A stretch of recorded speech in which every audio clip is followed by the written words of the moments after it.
To try and summarize and add on my thoughts about the issue with higher education, I think I would summarize to say that right now on the surface, we are seeing three key problems with our education system. The first problem is I think our education is not meaningful enough. At a micro level, we are seeing students reflect that what they're learning in school, the number of hours they're spending in school, does not really translate to skills that they can use in their everyday life or skills that they feel will equip them to be able to succeed in the future. On a macro level, we're seeing that we are falling behind other countries when it comes to comparing or measuring competencies at all levels. At a basic educational level, we're seeing that our PISA scores is lagging behind not just countries across the world, but even within the ASEAN region. If you look at the skills of fresh graduates that enter universities, fresh graduates that leave universities, we are getting a lot of feedback from employers that the skill sets that they have sometimes do not match with what the employers need. Or even at an adult level, I think a study done by the EEF or gษthat is here with us today has highlighted that the majority of our adults currently lack the basic foundational skills that are necessary for any career that they want to pursue.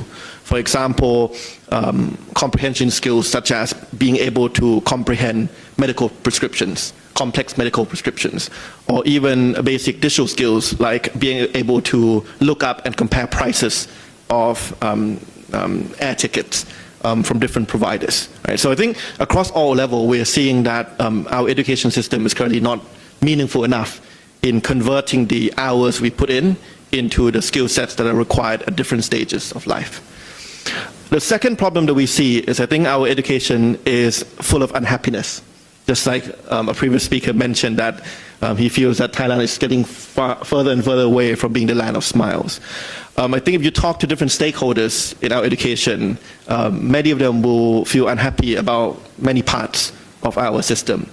If you talk to our parents, even though right now we are supposed to have a right to free education, but every time the academic term opens, we see many parents struggle to be able to afford and to find the necessary income to pay for additional expenses that are still tied to education, even at government state schools. Right?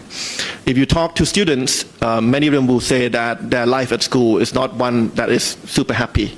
Sometimes they encounter physical accidents at schools or even on the way to school while traveling between their homes and the school.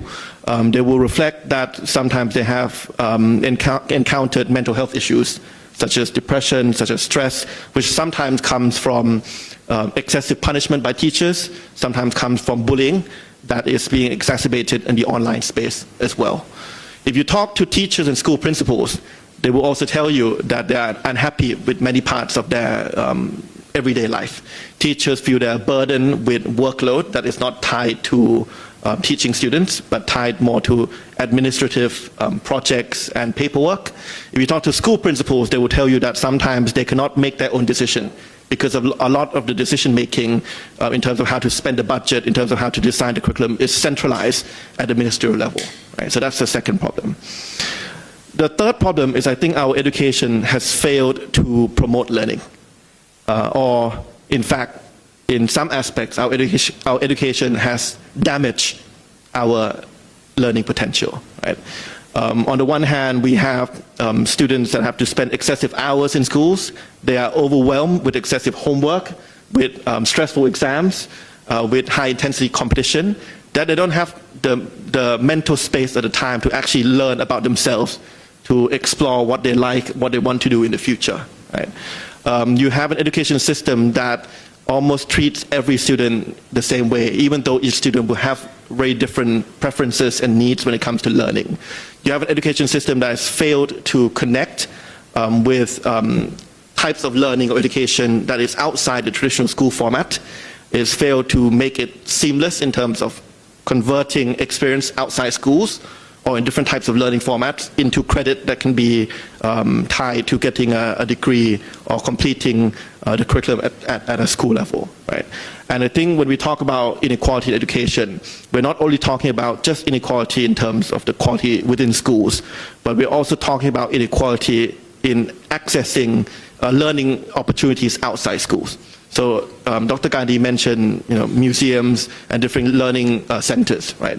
If you look outside Bangkok, the opportunity to be able to access those learning activities or spaces are very much limited, right? So in a nutshell, I think that's three key problems. One is our education is not meaningful enough. Two is full of unhappiness. And three is failed to promote learning.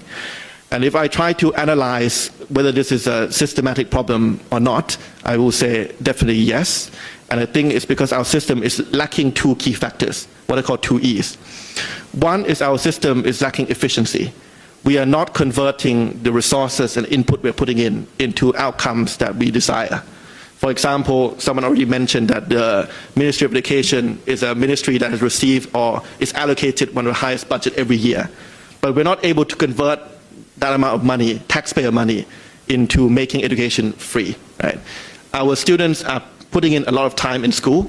We have probably one of the longest compulsory student hours in schools, but the hours they spend is not being converted by the curriculum into skills that they compete with people from other countries, right? We also have a lot of teachers that are working hard, but I think almost like a third or even half of the time is spent on activities that are not related to teaching their students, right? So our system is not efficient enough in converting the input and resources we're putting into the outcomes we desire. And then the second E that I think our system is lacking is empathy, right? I think we are not making policy decisions that fully understand and empathize the needs of the students. We still see the role of schools being restricted to an academic one, when actually, if you want students to be able to learn, you need to make sure that we look after their physical and mental health as well. We still have a system that is heavily centralized. It means that we do not trust the different players, whether school principals, teachers, in making the decisions that are best suited to the people within their schools or within their classrooms. But most of the decisions are still centralized at the ministerial level. So I think, in a nutshell, that's what we have to fix.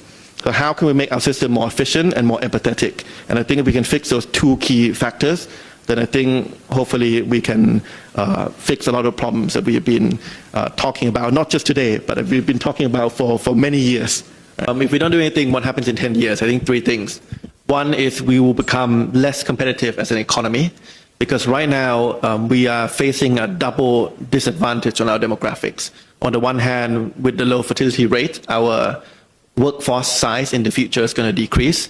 And secondly, is our workforce is currently less productive than other countries in the world. So if we do nothing, then we are going to become less and less competitive as an economy. Secondly, if we do nothing on education, we're going to become more unequal as a society. If we cannot make high quality education something that is free and everyone be able to access, it will mean that we're leaving behind certain people, and inequality will breed inequality in future generations. And thirdly, I think if we do nothing, it also means that our country will become less attractive as a community as well. Because I think a good quality education is not just one that leads to functional skills, but it also leads to a society where everyone respects each other's rights, we embrace diversity, we stand up to injustice. So we cannot provide education that is good by that metric, then I think our country becomes less attractive as a community as well. So I think those are the three key implications. Now, to put concretely what we need to do in 10 years' time, I hope that in 10 years' time, if let's say I enter a time machine 10 years ahead and I have just 1 minute to see what's happening in that society, if I look up on whatever version of Google exists then, I think we need to see three documents that have changed in 10 years. One is we need to see a new education bill that has been talked about but yet not passed through the line in Parliament. Secondly, we want to see a completely different way we allocate our budget. If you look at our annual budget document, go back 10 years' time, it will look almost exactly identical. We have not changed the way we allocate our budget at all, even though our problems have exacerbated. And thirdly, I think we want to see a new curriculum. If in 10 years' time we're still using the curriculum that hasn't been revised majorly since the introduction of the first iPhone, then I think we are in big trouble. So those are three documents that I think needs to be changed.